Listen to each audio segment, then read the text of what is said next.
All right. Good morning for everyone else who is joining.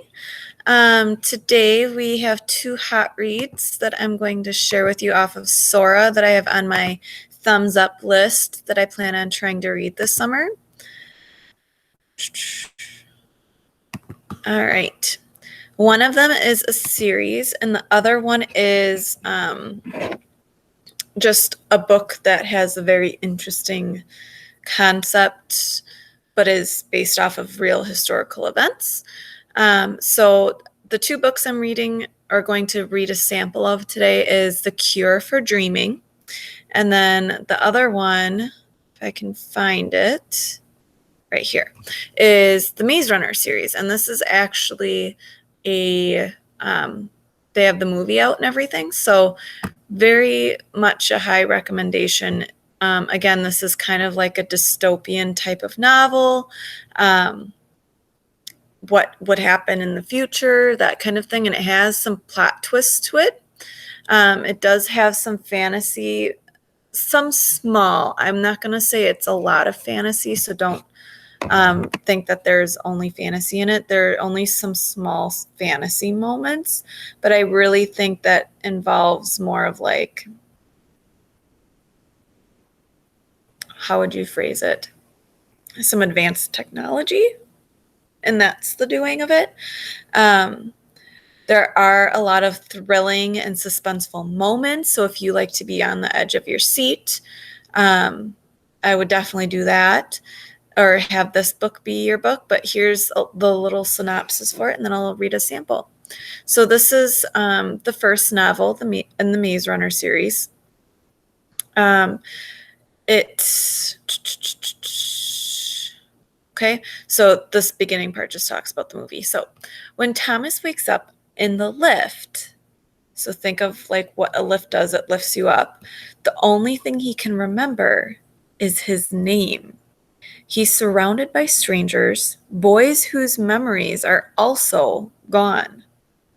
Outside the towering stone walls that surround them is a limitless, ever-changing maze.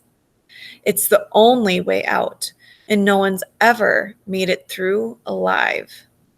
Then a girl arrives. The first girl ever. So only boys have been lifted. So if you think about it, I'll explain in a minute. We're almost done with this part. So then a girl arrives, the first girl ever, and the message she delivers is terrifying. Remember, survive, run. The Maze Runner and Maze Runner: The Scorch Trials are now major motion pictures featuring the star, yada, yada, yada. And then it talks about the book. But there are 3 books available right now on Sora. But essentially what this book is about, if you think about it, Thomas, the main character, he's in this lift. Now, it's not like an escalator. It's more of like a small, weird elevator. And it comes up from under the ground and he gets put into this arena of sorts. Now, this arena is mainly just a big big area of open land that has other boys that have been dropped off by this lift. They only remember their name. They don't remember anything else. And some people don't even remember their names. And so a lot of people, because they're stuck there then, because there is a wall that surrounds this open land area that they get lifted up into. So there's this wall that surrounds them. And if they try and go through the wall, because there's open doorways in a sense with the wall, it leads them into a huge maze. So the title Maze Runner comes into play because there are some people who will run through the maze to try and find a way out. And that is like the goal and the problem of the book is how are they going to survive? How are they going to get out of this trapped area of land? Now, the problem is the maze changes. the walls shift and move, kind of like if you've seen the Harry Potter movies, the staircases will move. This is kind of like that, except the maze is extremely dangerous. There are a lot of creepy, unknown things, and that's when that fantasy comes into play. But a lot of things need to be overcome here. And as you can see, there's this girl who delivers this message, and it's the first girl ever. So very interesting. I've only watched the movie and only the first movie. I do plan on not watching the second movie until I've read the series. But let's read a sample and see what it gives us. All right.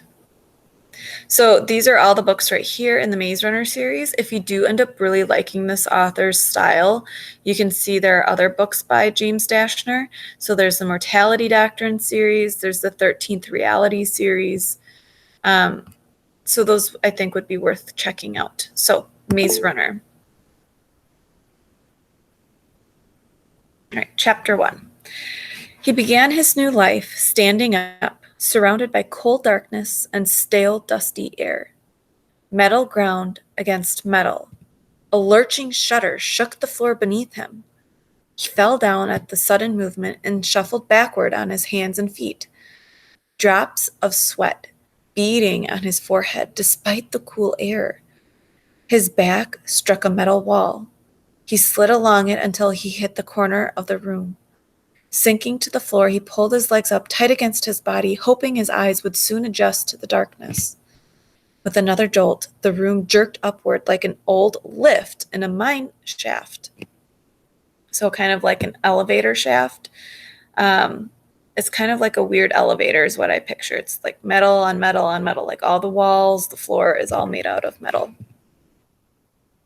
Harsh sounds of chains and pulleys, like the workings of an ancient steel factory, echoed through the room, bouncing off the walls with a hollow tinny whine. The lightless elevator swayed back and forth as it ascended, turning the boy's stomach sour with nausea. A smell like burnt oil invaded his senses, making him feel worse. He wanted to cry, but no tears came. He could only sit there, alone, waiting. My name is Thomas, he thought. That was the only thing that he could remember about his life. He didn't understand how this could be possible. His mind functioned without flaw, trying to calculate his surroundings and predicament. Knowledge flooded his thoughts, facts and images, memories and details of the world and how it works. He pictured snow on trees and running down a leafy-strewn road, eating a hamburger, the moon casting a pale glow on a grassy meadow, swimming in a lake, a busy city square with hundreds of people bustling about their business.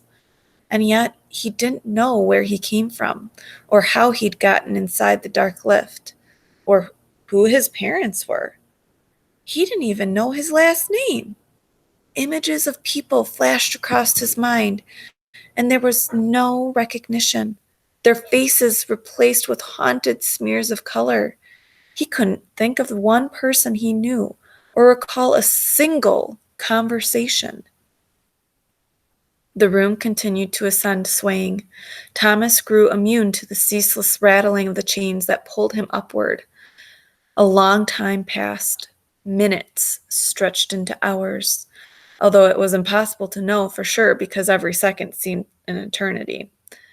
No, he was smarter than that. Trusting his instincts, he knew he'd been moving for roughly half an hour.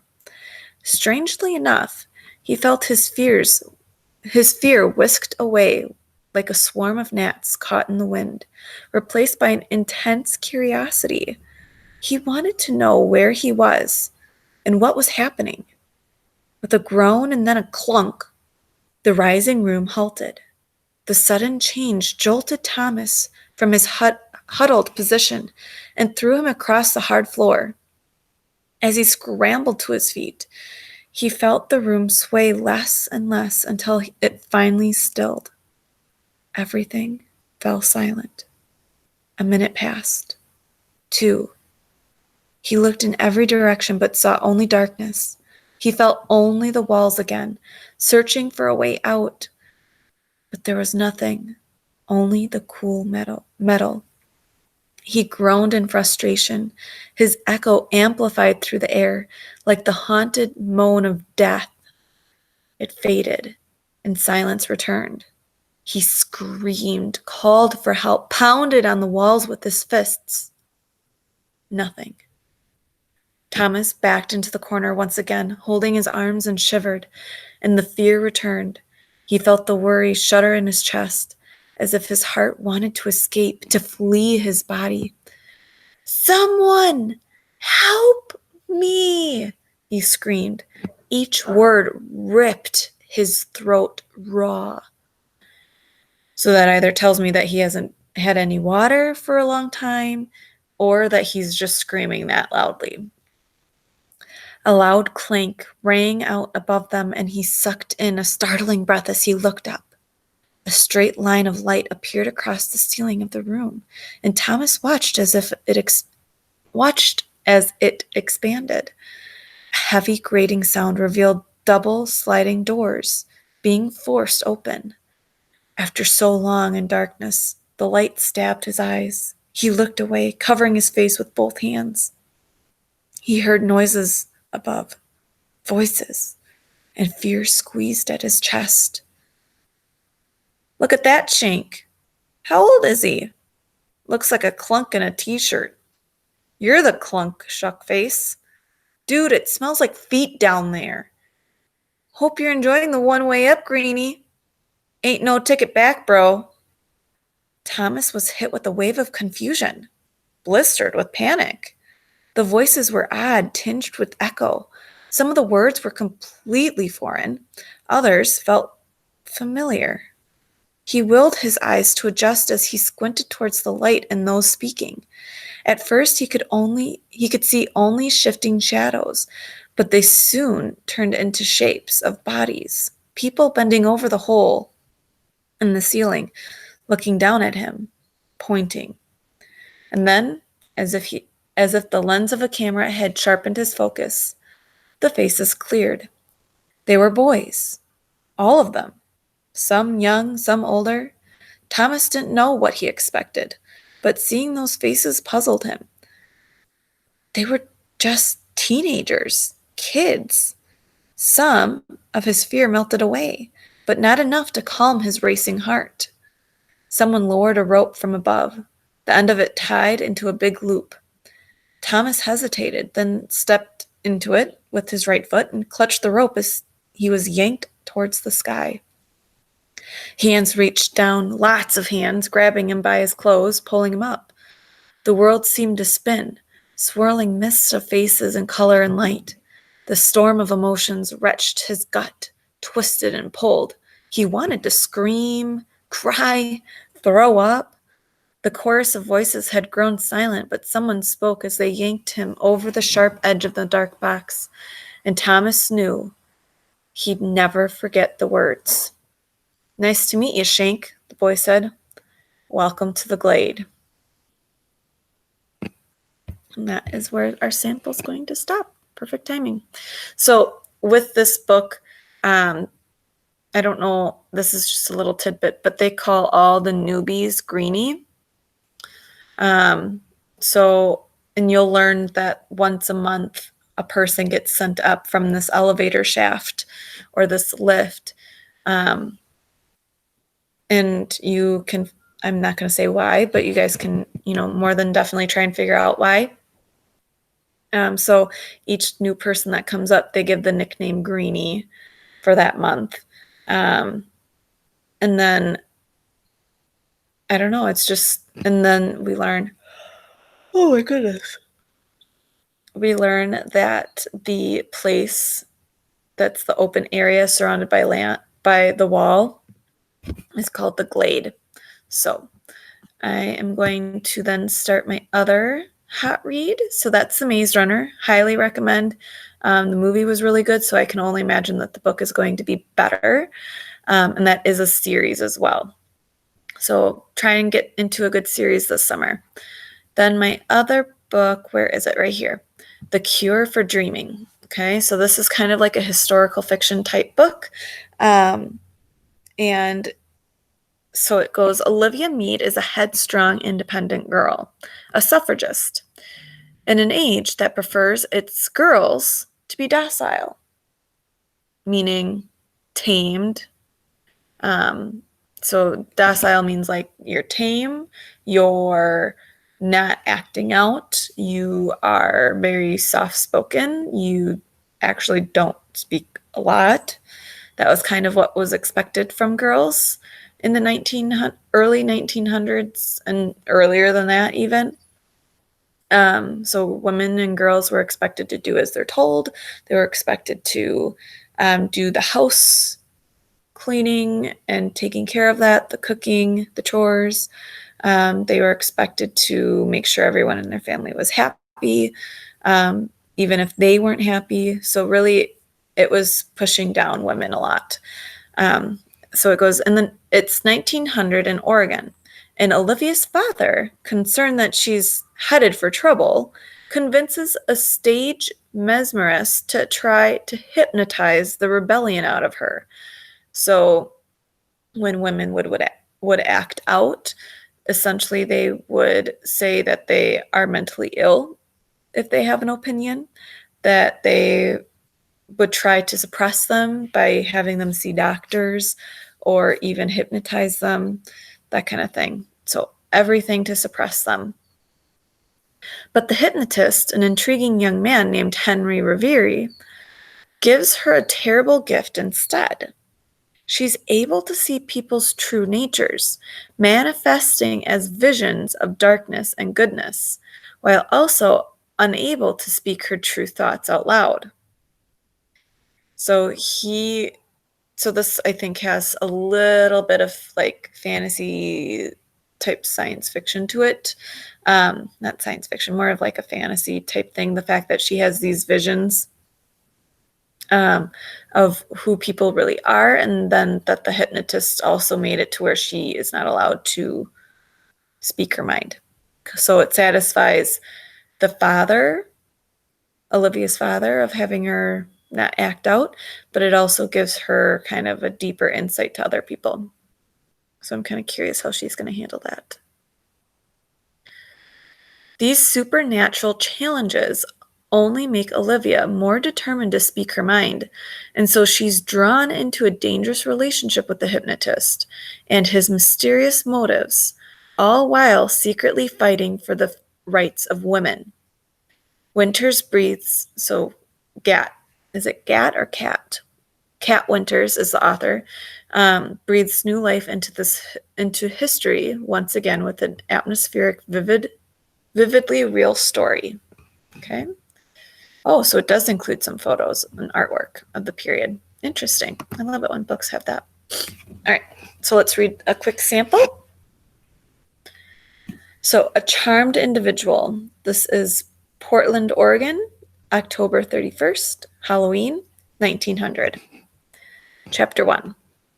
The Metropolitan Theater simmered with the heat of more than 1,000 bodies packed together in a red velvet chairs. Whew. My nose itched from the lingering scent of cigarette smoke wafting off the gentlemen's coats, a burned odor that added to the sensation that we were all seated but inside a beautiful oven, waiting to be broiled. So this is more of like a higher level book with some intense imagery and figurative language.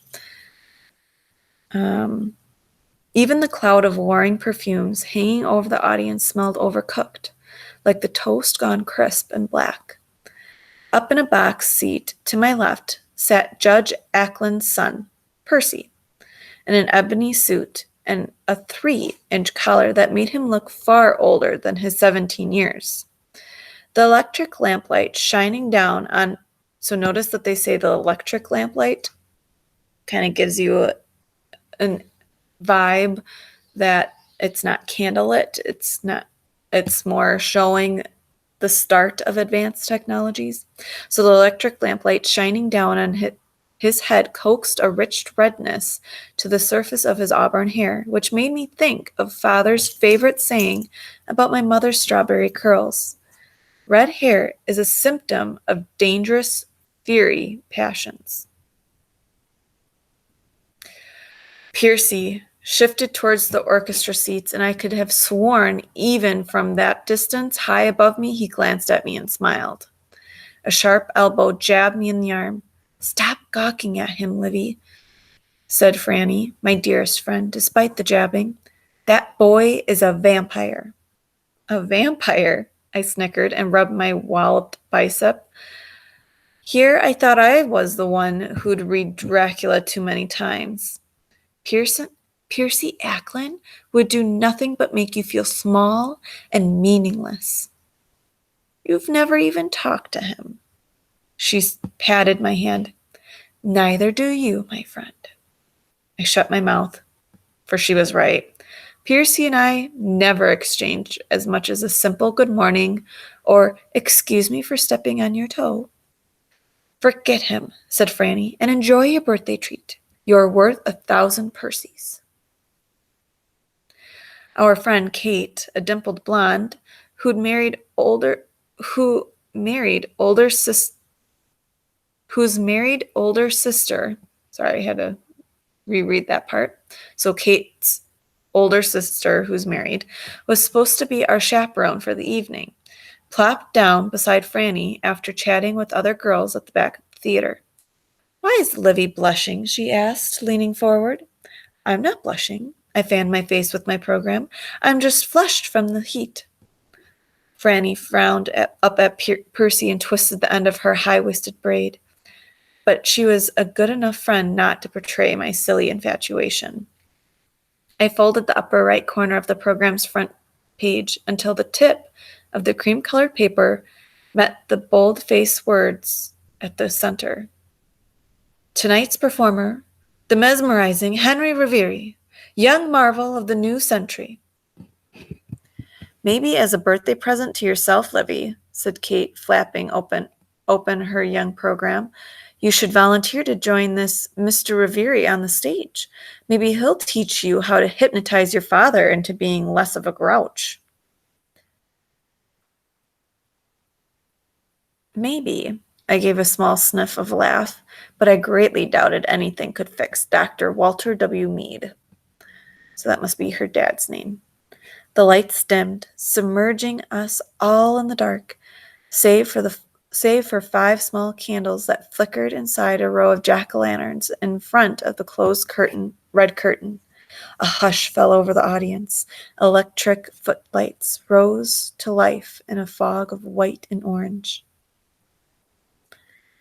A full-whiskered man in a green checkered suit plodded across the apron of the stage, which set off a hearty round of applause from the 1,000 pairs of gloved hands. The gentleman waved his arms to quiet us down and offered a grin that turned his eyes into tiny crescents. Good evening, ladies and gentlemen, he said in a booming voice that rumbled up from the barrel of his round belly. And happy Halloween to all of you. I am William Gillingham, your stage manager, and I'm ecstatic to announce that we have a bewitching show for you tonight. Young Monsieur Henry Revieri, barely 18 years old, has traveled all the way from Montreal, Canada, to exhibit his enthralling hypnotism skills.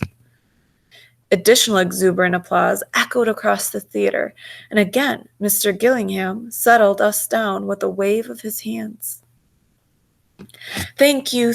I'm overjoyed by your enthusiastic response. Some of you sitting out there in the audience will be invited onto the stage to fall under Monsieur Revieri's spell. The rest of you will bear witness to his remarkable powers over the human mind. I assure you, this talented young man will cause your jaws to drop and your eyes to open wide in astonishment. For musical accompaniment, he's brought along his sister, the highly talented Mademoiselle Genevieve. So, Without further ado, I present to you, Mr. Gillingham turned with an upward sweep of his right hand, the Reveries. The curtain ascended and revealed two mahogany chairs facing each other at the center of the stage, and a canvas backdrop painting to look like a star-kissed nighttime sky. On the left, a young woman with long golden ringlets sat in front of the monstrous pipe organ made of dark wood and gleaming copper. The stage lights brightened to their full brilliance, and the girl's peacock blue evening gown gave off an otherworldly glow that made her appear more spirit than mortal. She reached towards the instrument's keys and pressed a single D note several times in a row, the sound of a church bell chiming midnight. Chills shuddered down my spine. The pumpkin's toothy leers seemed to burn brighter. Silence swallowed up the theater again, but before we could all lean back into the comfort of the calm, Genevieve Revere lunged towards the keys and played a series of eerie notes that swelled into a passionate rendition of Camille Saint-Saëns' Danse Macabre. She hunched her shoulders and plowed her feet into the instrument's pedals as she were racing through the streets of the underworld on a tandem bicycle, on which we were all unwitting passengers. I clutched the armrests. My head seemed to spin around and around and around, but I smiled and straightened my posture, for I adored a good Halloween fright. A cloud of white smoke crept across the floorboards from both sides of the stage. Genevieve playing intensified, and the mist grew and billowed into a wall of burning orange that blurred the girl from view. The air tasted like my parlor whenever father lit the fire in the hearth, but forgot to open the flue. Those in the first few rows coughed into their gloves. The rising music warned that something was about to happen. Something horrifying. The stage was about to erupt in flames. We'd all burn up on Halloween night. Are you all right? Whispered Franny. Yes, I nodded with a laugh. It's just better than I imagined. The song reached its climax, racing, rising, climbing higher and higher. Smoke stung my nose. I braced myself for fire. But no, instead, a young man stepped out into the clouds, onto the apron, and the audience drew a collective gasp.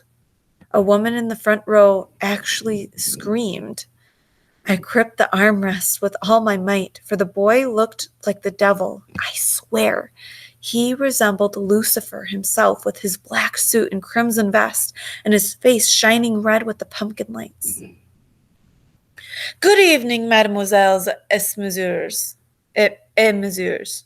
Sorry, I don't speak French, said the boy in an accent that sounded French and dangerous and deliciously sophisticated. I am Monsieur Revere. He gave a deep bow, and his head pressed flat against his stomach. And his hand, not head, pressed flat against his stomach. Silence greeted him. Our brains took several moments to absorb the fact that this was our entertainer for the night, Henry Revere, not the ruler of hell. Weak applause trickled across the theater, but it gained speed and volume as everyone roused from their stupors. Relieved laughter boomed through the crowd. I settled back in my seat, eased my vice-like grip upon the armrest, and clapped along with everyone else. Mercy, thank you. The young man turned towards the re-emerging pipe organ and stretched his arm towards the girl at the bench. Isn't my sister astounding? Please, won't you give a warm round of applause for Mademoiselle Genevieve Revere? We all applauded Genevieve's performance, which far surpassed the unsurprising efforts at an amateur art organist like myself. Genevieve panted as she might collapse, and her golden ringlets uncoiled and wilted across her shoulders like limp strands of seaweed. Oh, how I envied her passion. The applause dissipated, as well as the smoke, and the theater collectively exhaled a calming breath. The stage settled back to normal. Henry Reviere's skin faded to a less diabolical shade, without the orange smoke rising around him, and his short hair, a bit mused on top and parted on the right, revealed itself as dark blonde, a tad lighter than the hue of fresh honey. He was attractive, I suppose, with red lips and a rosy blush of health in his cheeks. He stepped closer to us and spoke again. "Merci, thank you for coming here today. My name is Henry."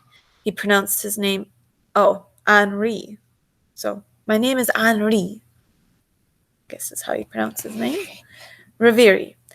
And I have been studying the arts of mesmerism and hypnotism with my uncle ever since I was 12.